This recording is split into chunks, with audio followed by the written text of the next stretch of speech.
భారతీయ నాగరికత కొన్ని వేల సంవత్సరాల చరిత్ర ఉంది. మనకున్న వారసత్వ సంపద నాగరికత వల్ల చాలా సుసంపన్నమైన సాంస్కృతిక వారసత్వము, కల్చరల్ హెరిటేజ్ భారతదేశం సొంతం. కల్చరల్ హెరిటేజ్ అంటే కల్చర్ అంటే అనేక అంశాలు ఇందులో ఏమిటి ఉంటాయి. కల్చర్ అంటే కళలు, ఆర్ట్స్, చిత్రలేఖనము, సంగీతము, డ్యాన్స్, నాట్యము నుంచి మొదలుకొని చేతి వృత్తులు కూడా ఒక గొప్ప కళ, హ్యాండీక్రాఫ్ట్స్, మీకు జానపద కళలు ఉంటాయి, రకరకాల పర్ఫార్మింగ్ ఆర్ట్స్ ఉంటాయి. అలాగే ఇప్పుడు మన గ్రామీణ ప్రాంతాల్లో చేసేటువంటి వివిధ రకాల చేతి వృత్తులు కూడా ఈ కల్చర్ ఇండస్ట్రీలో భాగమే, కల్చర్ ఎకానమీలో భాగమే. వీటి నుంచి మొదలుకొని ఆధునిక సినిమా పరిశ్రమ వరకు క్రియేటివ్ ఎంటర్ప్రైజెస్ చాలా కూడా కల్చర్లోనే వస్తాయి. శిల్పాలు, అలాగే ఆర్కిటెక్చరు, ఇవన్నీ కూడా కళల కిందికి వస్తాయి. సో ఈ కళలు సంస్కృతిలో మన పుణ్యక్షేత్రాలు, పిలిగ్రిమ్స్, మన చారిత్రక కట్టడాలు, మన వారసత్వ సంపద హెరిటేజ్ సైట్స్, మన ప్రీ హిస్టరీ నుంచి మొదలుకొని మా భారతదేశంలో ఉన్నటువంటి వివిధ రకాల హెరిటేజ్ సైట్స్, ఇవన్నీ కూడా మన ఫుడ్, ఫెస్టివల్ కూడా కల్చర్లో భాగమే. సో ఇలా అనేక అంశాలు కల్చర్లో భాగం. కల్చర్కు ఎకానమీకి ఉన్నటువంటి దగ్గరి సంబంధం మనం అర్థం చేసుకోవాలి. ఇప్పుడు ఉదాహరణకు ఒక ఫెస్టివల్స్ తీసుకుంటే మన దేశంలో పండుగల చుట్టూ ఉండే ఆర్థిక కార్యకలాపాలు 2 లక్షల కోట్లు, 2 lakh crores festivals related economy. ఇప్పుడు మన చుట్టూ చూడండి, ఇప్పుడు బెంగాల్లో దుర్గా పూజ ఉత్సవాలు, హైదరాబాద్లో గణేష్ నవరాత్రోత్సవాలు, ఇవన్నీ ఏవైనా చూడండి. అలాగే మనకు ట్రైబల్ జాతరాస్ ఉంటాయి, నాగోబా జాతర అని, రకరకాల జాతరల సమయంలో సంతలు, ఇలా వివిధ రకాల festivals alone contribute to 2 lakh crores. కేరళలో ఓనం ఫెస్టివల్, ఇలా మనకు ఆంధ్రప్రదేశ్లో సంక్రాంతి. సో ఈ పండుగల చుట్టూ ఉండేటువంటి ఆర్థిక వ్యవస్థ 2 లక్షల కోట్లు. Confederation of Indian industry CII report ప్రకారం కుంభమేళ ద్వారా వచ్చిన ఎకనామిక్ యాక్టివిటీ విలువ 1,20,000 కోట్లు. The business and economy associated with Kumbh Mela. So వాస్తవంగా ఉత్తరప్రదేశ్ ప్రభుత్వం దానికి ఖర్చు పెట్టింది కుంభమేళకి ఏర్పాటు 4,200 కోట్లు, 4,200 crores ఖర్చు పెడితే ఓవరాల్గా కుంభమేళ ఎకానమీ 1,20,000 crores. అలాగే మన పిలిగ్రిమ్ సెంటర్స్ మన తీర్థక్షేత్రాలు, పుణ్యక్షేత్రాలు, ఇది కేవలం మన భక్తి భావన, ఆధ్యాత్మిక చింతన, వీటితో పాటు గొప్ప హెరిటేజ్ సైట్స్గా ఉన్నాయి. అలాగే గొప్ప కల్చరల్ సెంటర్స్గా ఉన్నాయి. మానవ నాగరికతలో అత్యంత విలువైనటువంటి క్షేత్రాలుగా కూడా ఉన్నాయి. సుధామూర్తి ఇటీవల పార్లమెంట్లో చేసిన ప్రసంగంలో కూడా ఆమె కర్ణాటకలోను, ఇతర తమిళనాడులోను, ఇతర మధ్యప్రదేశ్లోను, ఇతర ప్రాంతాల్లో ఉన్నటువంటి వివిధ హెరిటేజ్ సైట్స్ గురించి, రిలీజియస్ సైట్స్ గురించి కూడా ప్రస్తావించారు. ఇప్పుడు పిలిగ్రిమ్ టూరిజం కూడా ఒక ప్రధానమైన టూరిజంగా డెవలప్ అవుతున్నాయి. అలాగే కాకుండా ప్రీ హిస్టారిక్ సైట్ మనం నెగ్లెక్ట్ చేస్తాం.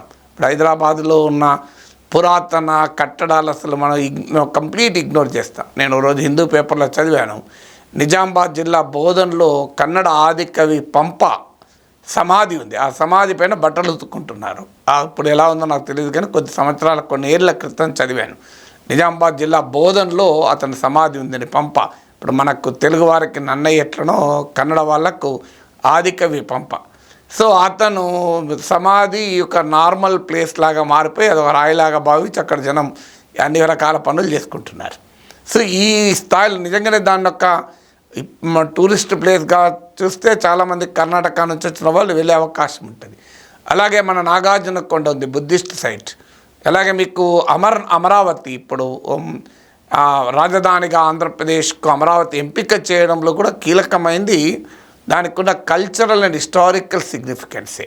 అది కేవలము హిందూ మతానికే కాకుండా బౌద్ధ మతానికి కూడా ఒక పెద్ద కాలచక్ర మహాసభలు కూడా జరిగిన పుణ్యక్షేత్రం అది.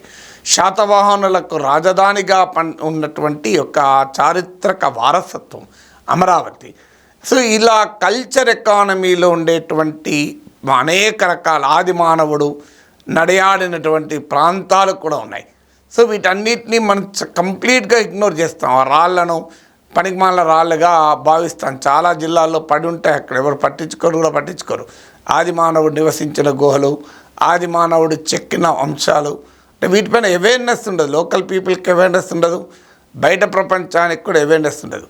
డొమెస్టిక్ టూరిజానికి ఒక పవర్ఫుల్ ఊతమిస్తుంది. ఇప్పుడు రిలీజియస్ టూరిజము, స్పిరిచువల్ టూరిజమే భారతదేశంలో అంతర్గత టూరిజం, డొమెస్టిక్ టూరిజంలో 60% అని అంచనా. సో ఇంత పవర్ఫుల్గా మన దేశ ఎకానమీలు ఉంది. మీకు ఒక్క ఉదాహరణ చెప్తాను.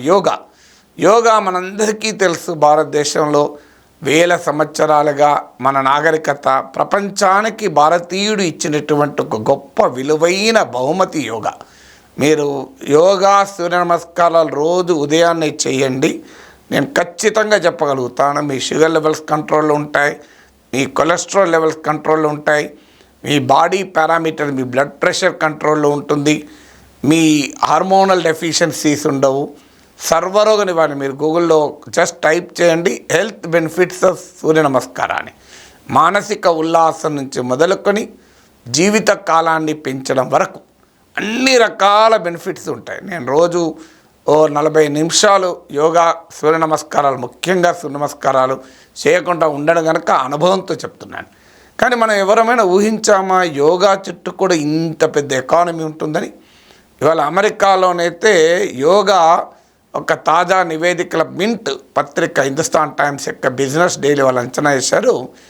Yoga market in United states is around $15 billion, అంటే 1500 కోట్ల డాలర్లు, అంటే సుమారు 12-13 వేల కోట్ల రూపాయల మార్కెట్. ఎన్ని వేల మందికి ఉపాధి కల్పిస్తుందో మీరు చూడండి. 10 to 13,000 crore మార్కెట్ అంటే రూపీస్లో అయితే అంత పెద్ద మార్కెట్. $15 బిలియన్, అంటే 1500 కోట్ల డాలర్లు ఇంటూ 83 మీరు లెక్కేసుకొని మీరే. సో ఇంత భారీ ఎత్తున యోగా మార్కెట్. సో అనేక రూపాల్లో యోగా మీకు అమెరికాలో పాపులర్ అవుతుంది. యోగా విశ్వవిద్యాలయాలు నేను చదివినట్టు గుర్తు నాకు, సబ్జెక్ట్ వెరిఫికేషన్. బ్రెజిల్లో కూడా యోగా యూనివర్సిటీ ఉంది. సో మన దగ్గర యోగా అంటే అదొక సాధారణ కార్యక్రమంగా భావిస్తాం మనం. So yoga is not just a physical exercise. భారతీయ నాగరికతలో అది కేవలము వ్యాయామమే కాదు, వ్యాయామం ఒక ముఖ్యమైన అంశం. కానీ శారీరక మానసిక కన్వర్జెన్స్, శరీరాన్ని మనస్సును కన్వర్జ్ చేయగలిగేటువంటి గొప్ప సాధనం. సో ఇంత పెద్ద మార్కెట్. అలాగే భారతదేశం ధ్యానం, మెడిటేషన్ భారతీయ సంస్కృతిలో ఒక భాగం. సో అలాంటి అనేక మన కళలు ఉంటారు. కూచిపూడి ఉంది మనకు ఆంధ్రప్రదేశ్లో. కూచిపూడిని నిజంగా ఒక అంతర్జాతీయ పర్యాటక కేంద్రంగా చేసి ప్రపంచంలో నాట్యం పైన ప్రేమ ఉన్న ప్రతి ఒక్కడు ఎన్నడో ఒకరోజు కూచిపూడిని దర్శించుకునేలా అంతర్జాతీయ కూచిపూడి విశ్వవిద్యాలయాన్ని నెలకొల్పవాలి. ఇంటర్నేషనల్ కూచిపూడి యూనివర్సిటీ, దాని ఒక పెద్ద టూరిజం సెంటర్గా డెవలప్ చేద్దాం. గతంలో ప్రయత్నం కూడా జరిగింది. నేను కూచిపూడి వెళ్ళి చాలా రోజులైంది, ఇప్పుడు ఎలా ఉందో తెలియదు. సో ఇలా మీకు అనేక రకాల హ్యాండీక్రాఫ్ట్స్. ఇప్పుడు ఆంధ్రప్రదేశ్లో మీరు బొబ్బిలికి వెళ్ళండి, బొబ్బిలి వీణ ఉంటుంది, ఎంత అద్భుతంగా తయారు చేస్తారో చూడండి. అక్కడికి వెళ్ళిన వాళ్ళు ఇక్కడికి వచ్చి ఈ బొకేలు లేకుంటే శాలువాల కప్పుడు కన్నా ఒక బొబ్బిలి వీణ కనుక గిఫ్ట్ ఇవ్వగలిగితే అద్భుతంగా ఉంటాయి. బొబ్బిలికి వెళ్ళినప్పుడు ఆ వీణ కొనుక్కొచ్చుకున్నాను. అలాగే మీకు చిత్తూరు జిల్లా పలమనేరు వెళ్ళండి. మీరు పలమనేరులో ఈ మన మట్టితో, చెరువులో ఉండే మట్టితో అద్భుతమైనటువంటి పాత్రలు, రకరకాల కళాఖండాలు తయారు చేస్తారు. సో ఇలాంటివన్నీ కూడా కల్చరల్ ఎకానమీలో భాగం. అన్ఫార్చునేట్లీ ప్రాబ్లం ఏంటంటే వీరికి సరైన శిక్షణ ఉండదు. మీకు ఉదాహరణకు మీకు మినిస్ట్రీ ఆఫ్ రూరల్ డెవలప్మెంట్, గ్రామీణాభివృద్ధి శాఖ అంచనా ప్రకారం భారతదేశంలో ఆర్టిజాన్స్లో 10% కూడా ఆధునిక నైపుణ్యం లేదు. మన కుమ్మరి, కమ్మరి, మన గోల్డ్ స్మిత్ అసలు అద్భుతమైన నైపుణ్యం కలిగిన వాళ్ళు. మన చేనేత కార్మికుడు అగ్గిపెట్టెలో చీర తయారు చేశారని మనం వింటాం. సో ఈ బియ్యపు గింజ పైన బొమ్మలు చెక్కాడు అని, ఇవన్నీ మనం రెగ్యులర్గా అడపా పేపర్లు వస్తాయి. ఇప్పుడు మన కరీంనగర్ సిల్వర్ ఫిలిగిరి ముఖేష్ అంబానీ కొడుకు పెళ్ళిళ్ళలో కూడా దాన్ని వాడుతున్నారు. మన కరీంనగర్ జిల్లా సిల్వర్ ఫిలిగిరి ఉందని, ఆ కరీంనగర్లో పెళ్ళిళ్ళు చేసుకునే వాళ్ళకి ఎంతమంది తెలుసో నాకు తెలియదు. సో అది ఈవెన్ ముఖేష్ అంబానీ కొడుకు పెళ్ళిళ్ళు కూడా ఈ సిల్వర్ ఫిలిగిరి ఆర్ట్తో తయారు చేసినవి అక్కడ గిఫ్ట్లుగా అతిథులకు ఇస్తున్నారు. చూడండి, ఇలా మన కోటప్పకొండ ఆంధ్రప్రదేశ్కు చెందినవి. సో ఈ కొండపల్లి బొమ్మలు, నిర్మల్ బొమ్మలు ఇవన్నీ మామూలు విషయం కాదు. మనకు ఒక అద్భుతమైన పుణ్యక్షేత్రాలు ఉన్నాయి. అలాగే ఈ హ్యాండిక్రాఫ్ట్ తయారు చేసే క్షేత్రాలు ఉన్నాయి. కొండపల్లి బొమ్మలు కానీ, నిర్మల్ బొమ్మలు కానీ, అలాంటి టాయ్ ఇండస్ట్రీ. మన అన్ఫార్చునేట్లీ ఆ చైనా నుంచి దిగుమతి చేసుకున్న బొమ్మలతోనే ఆడుకుంటూ ఉంటాం, చేస్తుంటాం. ఇటీవల కాలంలో నరేంద్ర మోడీ ప్రభుత్వం వచ్చినాక ఈ ఇండియన్ టాయ్ ఇండస్ట్రీని ఒక ఊతాన్ని ఇచ్చారు, యోగాకు ఒక పెద్ద విలువనిచ్చారు. సో అది అప్రిషియేట్ చేయాలి మనం. అలాగే ఇలా మనం చెప్పుకుంటూ పోతే కల్చర్కు సంబంధించిన ఎకానమీ చాలా ఉంది. ముఖ్యంగా ఆంధ్రప్రదేశ్ తన ఎకానమీని మల్టిప్లై చేయాలని చూస్తోంది కనుక నీకు ఆంధ్రప్రదేశ్ ఎకానమీ 5 రెట్లు $5 ట్రిలియన్, $1 ట్రిలియన్ ఎకానమీగా ఏపీ డెవలప్ కావాలంటే ఎలక్ట్రానిక్స్, కండక్టర్స్, ఫ్యాబ్ సిటీలు, వీటితో పాటు ఆంధ్రప్రదేశ్కున్న చారిత్రక సాంస్కృతిక సంపద మామూలు విషయం కాదు.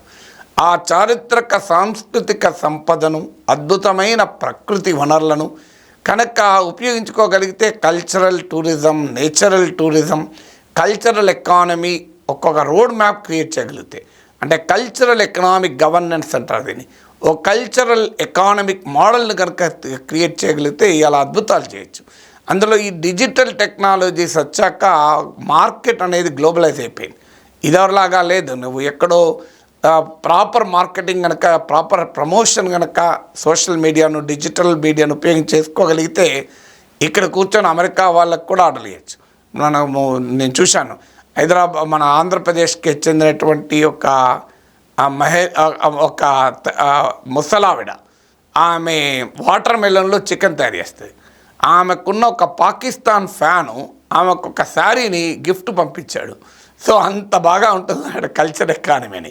అంటే డిజిటల్ టెక్నాలజీల వల్ల ఎక్కడో మారుమూల గ్రామంలో వాటర్ మెలన్ చికెన్ అనే ఒక ఆసక్తికరమైన వంటకాన్ని తయారు చేస్తే ఎక్కడో పాకిస్తాన్లో ఉన్న అతను దాన్ని చూసి మంత్రముగ్ధుడైపోయి ఆమెకు ఒక చీరనే బొమ్మ ఇచ్చాడు. సో అందువల్ల డిజిటల్ ప్రపంచం లాంగ్వేజ్ బ్యారియర్స్ను అలాగే జాగ్రఫికల్ బ్యారియర్స్ను కూడా అధిగమించింది. అందువల్ల ఇది ఒక వండర్ఫుల్ ఆపర్చునిటీని మన వారికి ఇవ్వగలుగుతుంది. అయితే జరగాల్సింది ఏంటంటే కెపాసిటీ బిల్డింగ్. ఇప్పుడు ministry of rural development report ప్రకారము ప్రాపర్ కెపాసిటీ బిల్డింగ్ సామర్థ్యాన్ని కనుక పెంచగలిగితే ఒక ఆర్టిజాన్ సెక్టర్లోనే 25 to 30% ప్రొడక్టివిటీని ఇన్ రెవెన్యూను పెంచవచ్చు అని అంటున్నారు. సో మీకు ఉదాహరణకు టిక్ టాక్ అనే ఒకటి వచ్చాక ఎంతమంది తమ నైపుణ్యాన్ని, తమకున్న అమేచ్యూర్ కళల్ని, అంటే వాళ్ళే ప్రొఫెషనల్గా నేర్చుకోకపోవచ్చు కానీ తమ కళలు ప్రదర్శిస్తున్నారు. ఇవాళ ఒక యూట్యూబ్లో తమ కళలు ప్రదర్శిస్తూ కొన్ని వేల మంది, కొన్ని లక్షల, కొన్ని వేల కోట్ల రూపాయల డిజిటల్ ఎకానమీని క్రియేట్ చేయగలిగారు. తమకున్న రకరకాల ఫుడ్ తయారు చేయడం నుంచి మొదలుకొని డిజైన్స్ వరకు, కల్చర్ వరకు. అందువల్ల ఒక ప్రాపర్, అన్ఫార్చునేట్లీ ఏంటంటే ఇవన్నీ తానుగా వేల సంవత్సరాలుగా భారతదేశంలో ఉన్నవి. నేను చెప్పేది ఏవి కొత్తవి కావు. కానీ దీనికి ఒక ఆధునిక రూపాన్నిచ్చి, ఒక ఇన్స్టిట్యూషనల్ షేప్ ఇచ్చి, మన ఎకనామిక్ గ్రోత్లో వీటికి ఉన్న ప్రత్యేకతను చేయగలిగితే పెద్ద ఎత్తున ఎకానమీకి కంట్రిబ్యూట్ చేస్తే. ఇప్పుడు ఉదాహరణకు మన సినిమా పరిశ్రమ తీసుకుంటే 1,80,000 కోట్ల రెవెన్యూ కంట్రిబ్యూటర్. నేను మింట్ అంచనా ప్రకారం చెప్తున్నాను, మింట్ పత్రిక అంచనా ప్రకారం 1,80,000 crores, 1,80,000 కోట్లు. ఫెస్టివల్ ఎకానమీ 2 లక్షల కోట్లు. వాస్తవానికి ఇంకా మన సినిమాకు గ్లోబల్ పొటెన్షియల్ చాలా ఉంది. మనం ఎవరైనా ఊహించామో ఒక 10 ఏళ్ల క్రితం 1000 కోట్లతో, 600 కోట్లతో బాహుబలిలు, మీకు కల్కీలు ఇలాంటివి వస్తాయని మనం ఊహించామా? So we did not even RRRలు వస్తాయని ఊహించలేదు. సో ఏదో మన లెవెల్లో మన సినిమాలు తీసినాం అనుకున్నాం. కానీ ఇలా ప్రపంచాన్ని అబ్బురపరిచే లాంటి సినిమాను మనం భారతీయుడు తయారు చేయగలుగుతున్నారు. సో అందువల్ల ఇది ఒక ఇంకా స్టిల్ వెరీ లార్జ్ పొటెన్షియల్. ఎక్కడో వరంగల్లో ఉన్న చంద్రబోస్ రాసిన నాటు పాటకి ఇవాళ అమెరికాలోని హాలీవుడ్లో, లాస్ ఏంజల్స్లో జనం డ్యాన్సులు చేశారంటే కళలకు సంస్కృతికి ఉన్న ప్రత్యేకత చూడాలి. వాళ్ళకి ఆ నాటు అంటే ఆ పదం కూడా అర్థం కాదు. కానీ నాటు అంటే అమెరికా వాడైనా, ఆస్ట్రేలియా వాడైనా, జపాన్ వాడైనా, ఎవడైనా డ్యాన్సులు చేశారు. ఇది ఎలా సాధ్యమైంది? That's the uniqueness. సో అందువల్ల మనకు కల్చరల్ ఎకానమీలో ఎకనామిక్ గ్రోత్ కంట్రిబ్యూట్ చేస్తుంది, ఎంప్లాయ్మెంట్ కంట్రిబ్యూట్ చేస్తుంది, అన్నిటికీ మించి soft power of the country. ఇవాళ యోగా మన సాఫ్ట్ పవర్. అణ్వాయుధాలు, క్షిపణులు, యుద్ధ ట్యాంకులే ఒక దేశ గౌరవాన్ని పెంచవు. ఆ దేశ కళలు, సంస్కృతి ఆ దేశ గౌరవాన్ని ప్రపంచంలో ఇనువడింపజేస్తాయి. ఇప్పుడు అమెరికా ఎంత ఎదిగిన దేశమైనా కానివ్వండి, ప్రతి యోగాసనాలు వేస్తున్న అమెరికన్ మనసులో భారతదేశం మెలగాల్సిందే కదా. That is a contribution of India కదా. అందువల్ల కల్చర్ అనేది దేశ ప్రతిష్టను పెంచుతుంది, దేశ పవర్ను కూడా పెంచుతుంది.